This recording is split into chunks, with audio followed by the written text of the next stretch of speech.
Hello everyone, कैसे हैं आप सब लोग। तो आज मैं एक्सप्लेन करने वाली हूँ ऋतिक रोशन और टाइगर श्रॉफ की लेटेस्ट रिलीज मूवी छोटे मियाँ बड़े मियाँ। तो चलते हैं मूवी के एक्सप्लेनेशन की तरफ। मूवी की स्टार्टिंग में हमें इंडियन आर्मी को दिखाया जाता है जो बहुत ही कॉन्फिडेंशियल फाइल को कहीं सेफ जगह ले जा रहे होते हैं, और अगर ये फाइल किसी दुश्मन के हाथ लग गई तो हिंदुस्तान को बहुत भारी नुकसान उठाना पड़ सकता है। लेकिन तभी अचानक इंडियन आर्मी पर हमला हो जाता है जिसमें इंडियन सोल्जर मारे जाते हैं, और तभी मास्क मैन हेलीकॉप्टर से उतरता है और इंडिया की उस कॉन्फिडेंशियल फाइल को अपने साथ ले जाता है, और साथ ही यहाँ पर एक जख्मी सोल्जर को बताता है कि उसका नाम परले है और उसका मकसद हिंदुस्तान को खत्म करना है। इसके बाद सीन शिफ्ट होता है रॉ एजेंट निशा पर, जिसे उसका इन्फॉर्मर ये इन्फॉर्मेशन दे रहा होता है कि हिंदुस्तान पर बहुत बड़ा खतरा मंडरा रहा है। और तभी वहाँ पर मास्क मैन आ जाता है और निशा के इन्फॉर्मर को गोली मार देता है। और अब इसके बाद निशा और मास्क मैन की फाइट होती है। निशा मास्क मैन को पकड़ने की पूरी कोशिश करती है, लेकिन मास्क मैन निशा को जख्मी करके वहाँ से फरार होने में कामयाब हो जाता है। इसके बाद सीन शिफ्ट होता है इंडियन आर्मी के हेडक्वार्टर पर, जहां पर मास्क मैन इंडियन आर्मी को एक वीडियो द्वारा अपना चैलेंज इंडिया को देता है कि तुम्हारा कीमती हथियार उसके पास है और वो अब इंडिया को खत्म करने की ताकत रखता है, और अगर इंडियन आर्मी उसे पकड़ने की ताकत रखती है तो उसे 3 दिन के अंदर पकड़कर दिखाए, अदरवाइज वो इंडिया पर अटैक कर देगा। जिसे देखकर इंडियन गवर्नमेंट काफी टेंशन में आ जाती है, और अब इस कॉन्फिडेंशियल फाइल को वापस लाने की जिम्मेदारी कर्नल आजाद को दी जाती है। और कर्नल आजाद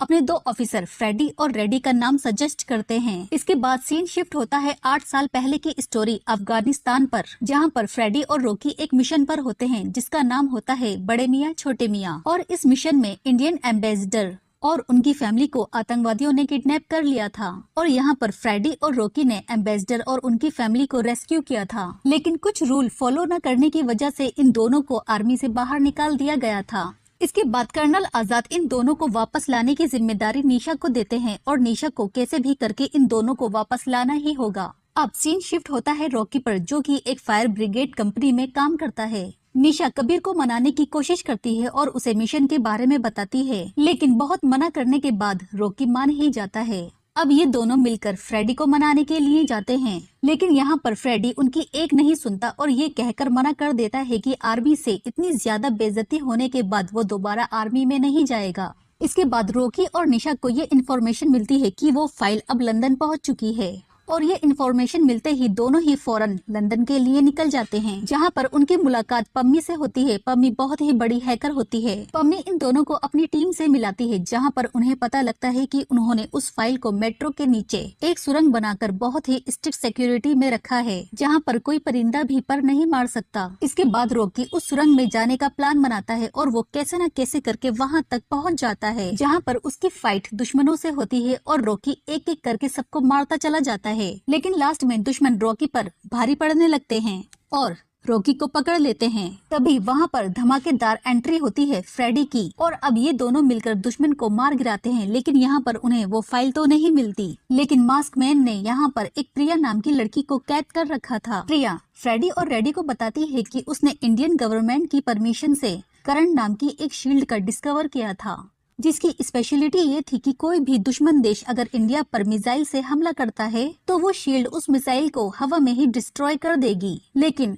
उस शील्ड के फॉर्मूले और पासवर्ड को प्रिया के दिमाग में ही सेव कर दिया गया है, क्योंकि कोई भी हैकर ह्यूमन माइंड को कभी भी हैक नहीं कर सकता। तभी फ्रेडी को वहाँ पर एक कैमरा दिखता है, और वो मास्क मैन की चाल को समझ जाता है कि मास्क मैन फ्रेडी और रॉकी को सिर्फ इस जगह पर बुलाना चाहता था। फ्रेडी कैमरा की तरफ देखकर चैलेंज करता है और कहता है कि वो उससे बिल्कुल भी नहीं डरते, और यहाँ पर हमें पता लगता है कि मास्क मैन ने कर्नल आजाद को भी अपने कब्जे में कर लिया है। इसके बाद सुरंग के अंदर एक ब्लास्ट होता है, जिसमें रॉकी और फ्रेडी दोनों ही घायल हो जाते हैं, और कुछ लोग प्रिया को लेकर वहाँ से निकल जाते हैं। लेकिन रॉकी और फ्रेडी उन लोगों का पीछा करते हैं। इसके बाद रॉकी और फ्रेडी उस जगह पर पहुँच जाते हैं, और अब मास्क मैन रॉकी और फ्रेडी इन सब के बीच में घमासान फाइट होती है, और इस फाइट में रॉकी और फ्रेडी प्रिया को बचा लेते हैं। वो दोनों प्रिया को लेकर यहाँ से निकलने ही वाले होते हैं, लेकिन तभी सामने से मास्क मैन अपनी टीम के साथ आ जाता है, और अब फ्रेडी और रॉकी फिर से पकड़े जाते हैं। मास्क मैन फ्रेडी और रॉकी से कहता है कि हर दुश्मन कभी न कभी दोस्त जरूर होता है।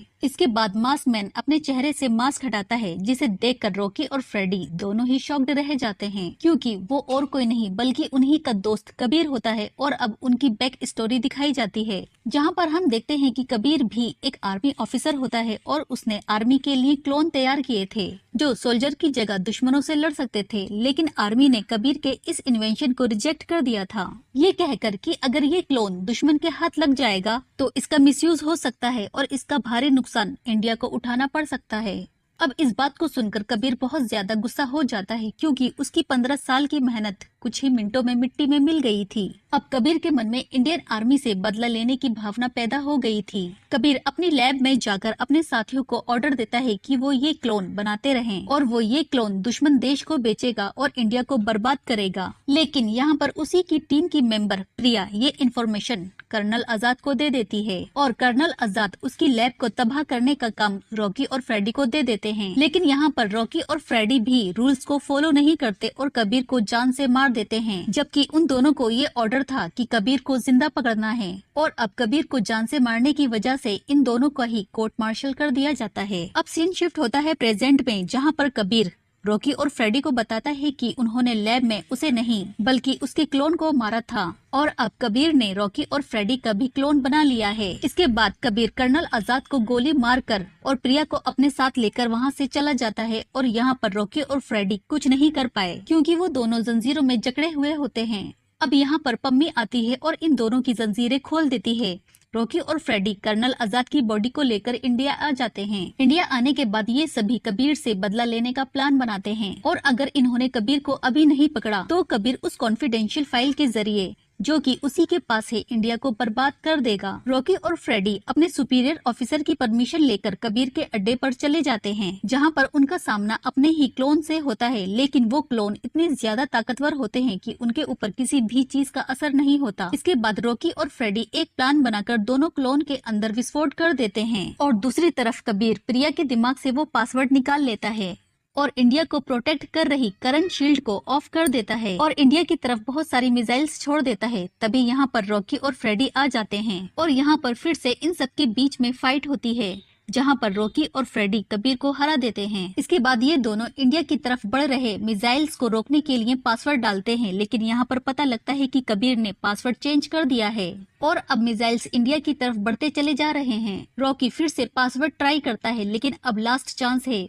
वो अब कबीर के क्लोन का नाम पासवर्ड की जगह यूज करते हैं, जिसका नाम एकलव्य होता है और ये पासवर्ड एंटर करते ही सारे मिसाइल्स हवा में गायब हो जाते हैं। और यहाँ पर फिर से रॉकी और फ्रेडी इंडिया को कबीर के नापाक इरादों से बचा लेते हैं और यहीं पर इस मूवी का एंड हो जाता है। फ्रेंड्स, आपको इस मूवी का एक्सप्लेनेशन कैसा लगा हमें कमेंट बॉक्स में जरूर बताएं। साथ ही मेरे चैनल को सब्सक्राइब करें और वीडियो को लाइक करें और बेल आइकन को भी दबा दें ताकि आने वाली वीडियो की नोटिफिकेशन आपको मिलते रहें। मिलते हैं